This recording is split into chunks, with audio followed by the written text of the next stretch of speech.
Hi అండి, good morning. తోటకూరతో మీ ముందుకు వచ్చాను. తోటకూర శుభ్రం చేసుకుని కోసుకోవాలంటారు కదండి. నేనైతే తోటకూర శుభ్రం చేయడం మొదలుపెట్టాను. నిన్న ఏలూరు నుంచి 2 కట్టలు తెచ్చా, పక్కన టీ తాగుతున్నాంలేండి.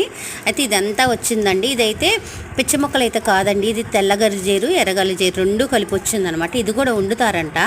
ఇప్పుడు వరకైతే నేను ఎప్పుడు వండలేదు. ఈ మధ్య యూట్యూబ్లో కొన్ని వీడియోలు చూపిస్తున్నారు కదా, ఇది కిడ్నీలో స్టోన్స్ ఉంటే మంచిది తినండి అని చెప్పి. ఇదిగో చూస్తున్నారు, ఆకు స్పష్టంగా చూపిస్తున్నాను. అయితే ఇది నాకు ఒక విషయం అయితే తెలుసండి.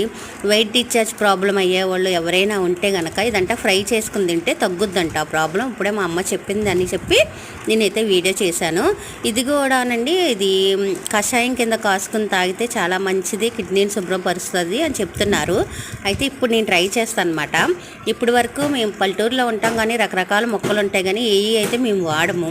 ఈసారి ఇది ఫ్రై చేసి నెక్స్ట్ వీడియో మీకైతే అప్లోడ్ చేస్తా. బాయ్ అండి.